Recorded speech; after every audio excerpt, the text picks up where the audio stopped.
Hello students, class fourth हम EVS पढ़ रहे हैं और आज हम नेक्स्ट पार्ट पढ़ेंगे। फर्स्ट पार्ट में हमने पढ़ा था about the internal organs of our body, जिसमें हमने पढ़ लिया था about our skeleton system and our functions of skeleton system. बच्चों, आज हम स्टार्ट करेंगे आवर ब्रेन। आज हम अपने ब्रेन से स्टार्ट करेंगे और इस टॉपिक को आगे पढ़ेंगे। सबसे पहले हम बात करेंगे ब्रेन के बारे में, जो दिया हुआ है। Our brain is the most important internal organ of our body. अपना जो ब्रेन होता है अपनी बॉडी का सबसे मुख्य इंटरनल ऑर्गन होता है। Brain is the control centre of all our bodies activities. जो ब्रेन है वह अपनी बॉडी की सभी एक्टिविटीज़ का कंट्रोल सेंटर होता है। मतलब अपनी बॉडी की जितनी भी एक्टिविटीज़ होती है, अपनी बॉडी में जो भी एक्टिविटी होती है, अपने द्वारा जो भी काम किया जाता है, सब कौन कंट्रोल करता है? अपना brain. It is present inside the skull. यह जो प्रेजेंट रहता है वह स्कल में मीन्स होता है खोपड़ी। जो अपनी खोपड़ी होती है ना, उसे कहते हैं अंग्रेजी में स्कल। तो स्कल के अंदर प्रेजेंट रहता है brain. The hard bone which is called cranium. Cranium जो बोन्स उसके चारों तरफ बनी रहती है, ब्रेन को जो प्रोटेक्ट करके रखती है, ब्रेन का जो घर होता है छोटा सा, उसे कहते हैं cranium. Covering the brain protects it from different type of injuries on the head. देखिए, अपने सिर पर बहुत सारी चोटें लग जाती है और उन सब चोटों से बचाने के लिए यह एक छोटा सा घर बना रहता है ब्रेन के लिए, जिसे हम स्कल कहते हैं। The weight of our brain is about 1.4 kilogram. अपने ब्रेन का जो वेट होता है वो लगभग 1.4 किलोग्राम होता है। And it contains millions of nerve cells, जो कि million number of nerve cells contain करता है, उसके अंदर रहती है। Lifting the roof of the skull reveals the brain inside. अगर हम जो स्कल का टॉप है, स्कल का जो रूफ है, उसे उठा लेते हैं तो हमें अंदर ब्रेन दिखाई देता है। The brain inside the cranium is called the brain box. और जो कैरेनियम के अंदर जो ब्रेन पाया जाता है उसे कहते हैं ब्रेन बॉक्स।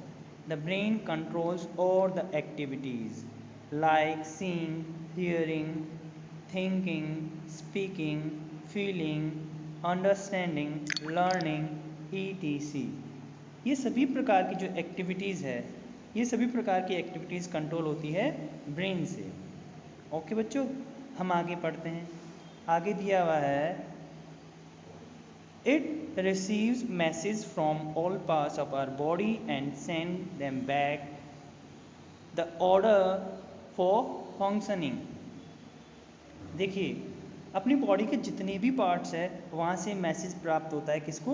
ब्रेन को।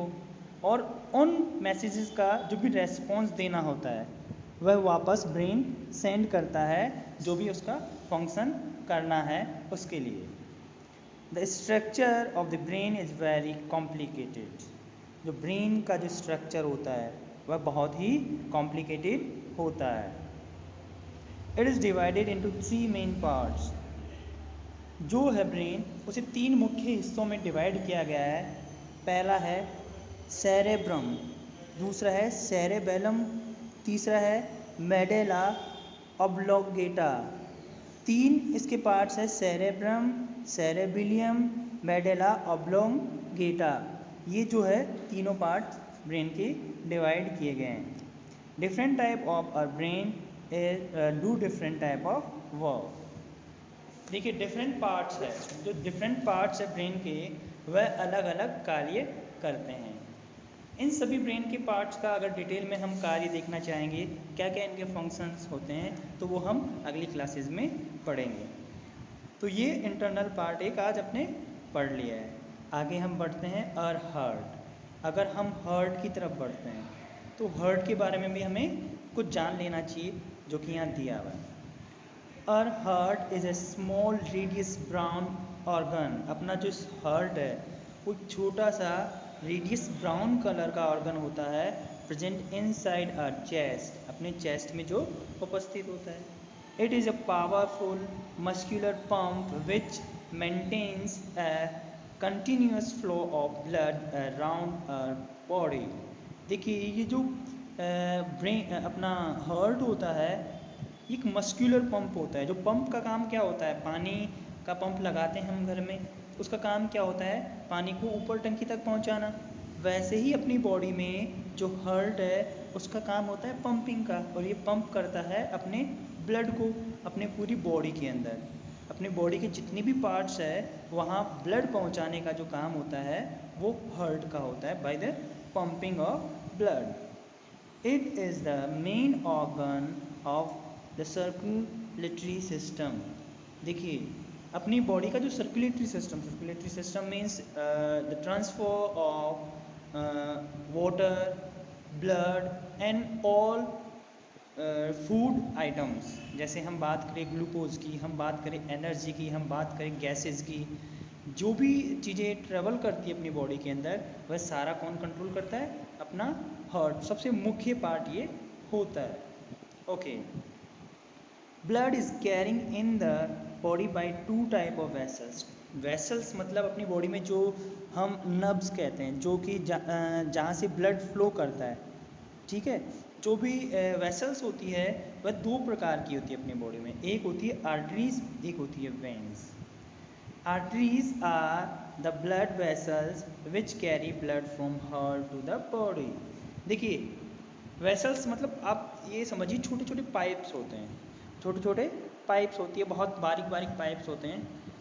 तो एक पाइप जो होता है वो हार्ट से ब्लड लेके जाते हैं अपने बॉडी के पास।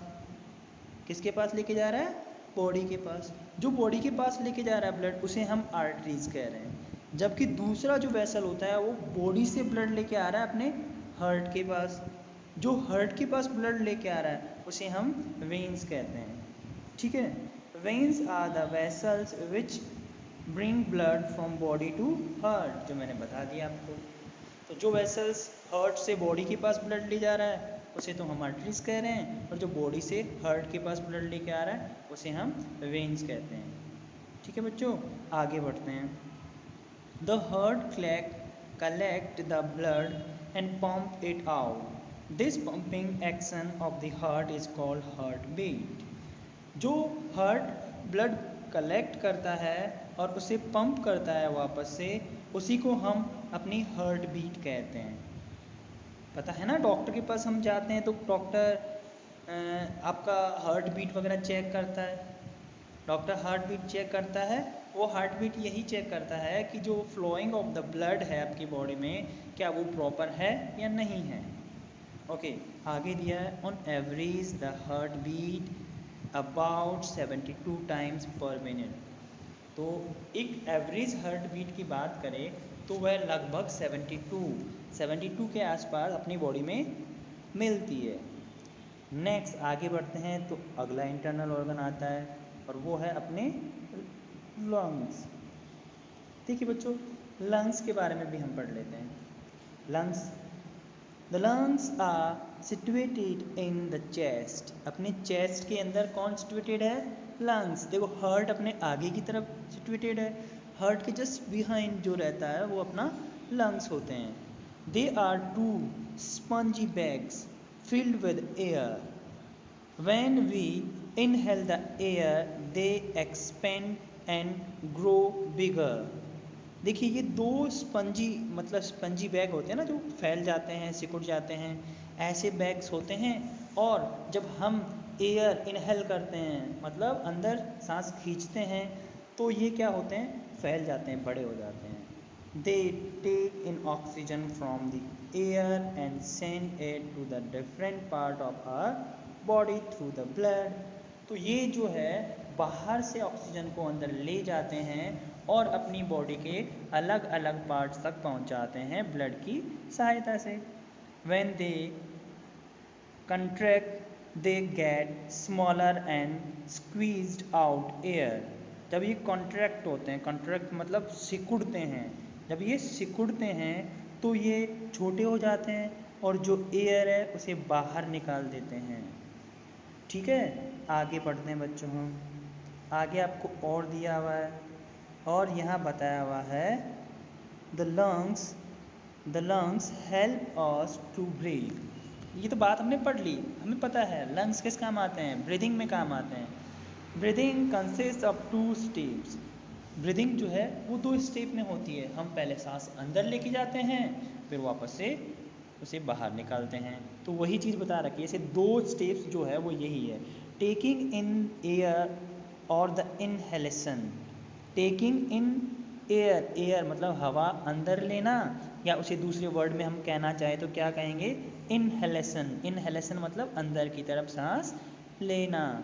Inhaled air is rich in oxygen. जो हम अंदर सांस खींचते हैं वह ऑक्सीजन से भरी रहती है, उसमें ऑक्सीजन की मात्रा अधिक होती है। अगला जो है वह गिविंग आउट एयर, हवा बाहर छोड़ना। और एक्सहेलेशन, वही बात हो गई, जैसे इनहेलेशन हो गया अंदर सांस लेना, वैसे एक्सहेलेशन होगा बाहर हवा निकालना। Exhale air has more carbon dioxide in it.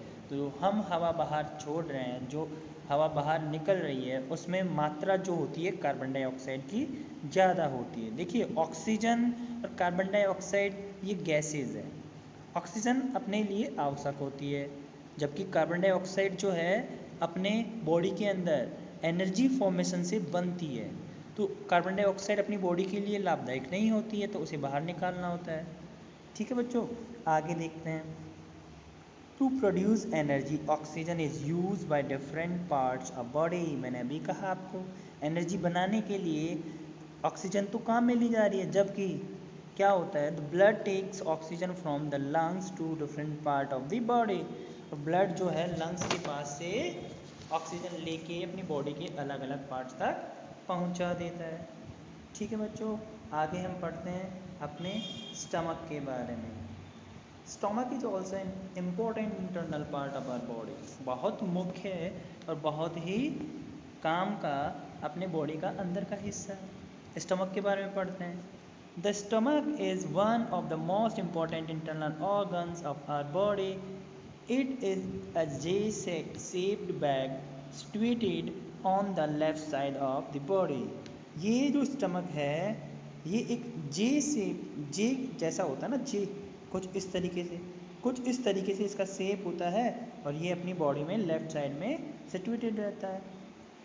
The food that we eat through our mouth is partially digested there itself. देखिए हम जब मुंह में खाना चबाते हैं, दांतों से खाने को चबाते हैं, तो उसे हम कुछ डाइजेशन मतलब होता है खाने को छोटे छोटे टुकड़ों में तोड़ना। तो हम जब मुंह में खाने को चबाते हैं वहीं से खाने का डाइजेशन स्टार्ट कर देते हैं, तो खाने का कुछ डाइजेशन का हिस्सा जो है अपने मुंह में हो जाता है। The food mixes with saliva which is a juice produce in our mouth. अपने मुंह में एक सलाइवा जो है बनता है, जब हम खाना खाते हैं तो वो सलाइवा उस भोजन में अच्छे से मिक्स हो जाता है। The chewed food become soft and moist. जब सलाइवा उसमें मिक्स हो जाता है तो चबाया हुआ खाना जो होता है वो क्या होता है, सॉफ्ट हो जाता है और मॉइस्ट हो जाता है, ताकि वह आसानी से नीचे जा सके। It easily travel down the food pipe and reaches the stomach. तो वह आसानी से फूड पाइप में ट्रेवल कर जाता है और अपने स्टमक तक पहुंच जाता है। Digestive juices breaks up the food in the stomach. अब स्टमक में पहुंच जाता है, उसके बाद में वह जो फूड होता है उसे और छोटे छोटे टुकड़ों में तोड़ा जाता है। और वो कैसे टूटता है, अपने स्टमक में अलग अलग प्रकार के डाइजेस्टिव जूसेस होते हैं, वो सिक्रीट होते हैं वहाँ पर स्टमक वॉल से, और उससे फूड जो है और अच्छे से डाइजेस्ट होता है। It leads to a long coiled tube called a small intestine which runs into a wide tube called large intestine। देखिए अपनी बॉडी में जब स्टोमक में फूड डाइजेस्ट हो जाता है उसके बाद में ये स्मॉल इंटेस्टाइन में प्रवेश करता है। स्मॉल इंटेस्टाइन में इसका जो रिमेनिंग डाइजेशन है वो कंप्लीट होता है और वो पहुंचता है लार्ज इंटेस्टाइन। ठीक है, ये डाइजेस्टिव सिस्टम के पार्ट है। आगे हम पढ़ेंगे नेक्स्ट इंटरनल ऑर्गन, और वो होता है आर किडनीज। अगला जो पार्ट होता है वो होता है आर किडनीज। किडनीज के बारे में हम पढ़ लेते हैं। देखिए, the pair of kidneys is the most important internal organ of our body. जो किडनीज है वो पेयर में पाई जाती है, मतलब दो पाई जाती है अपनी बॉडी में। हर ह्यूमन की बॉडी में दो किडनीज होती है। Number of kidneys equals to 2। The kidneys are bean shaped organ that work like a filter. देखिए बीन दिख रहा है ना, एक बीज की जैसा। किडनीज जो है एक बीज का जैसा शेप रखती है, ऐसा ऑर्गन होता है और इसका काम होता है फिल्ट्रेशन का, फिल्टर। ये अपनी बॉडी में फिल्टर करने का काम करती है। They help to remove the liquid waste product from our body. अपनी बॉडी में जो भी लिक्विड वेस्ट रह जाता है, जो भी लिक्विड वेस्ट होता है, उसे यह रिमूव करने में अपनी सहायता करती है। The blood carries waste material to the kidneys which is then filtered out. Kidneys के पास ब्लड पहुंचता है जो कि कैरी करता है वेस्ट मटेरियल, जिसमें वेस्ट मटेरियल प्रेजेंट रहता है, उसे फिल्टर करती है kidneys. Okay, excess water is also removed. तो एक्स्ट्रा जो पानी होता है उसे भी इसमें से रिमूव किया जाता है by the kidneys. In this way they clean our body. और इस प्रकार से अपनी बॉडी को वह क्लीन रखती है। The liquid waste is transported to the urinary bladder from which it is excreted in the form of urine. देखिए, जो भी लिक्विड वेस्ट होता है वो ट्रांसपोर्ट होता है किधर, यूरिनरी ब्लैडर में, और वहाँ से वह बाहर निकाला जाता है यूरिन की फॉर्म में। ओके बच्चों, तो ये चैप्टर अपना कंप्लीट हुआ। यहाँ हमने इंटरनल ऑर्गन्स के बारे में पढ़ा है। आपको रेगुलर वर्कशीट्स मिल रहे हैं, उन्हें कंप्लीट करिए, होमवर्क सबमिट करिए और पूरे चैप्टर को ध्यान से पढ़िए। Thank you very much.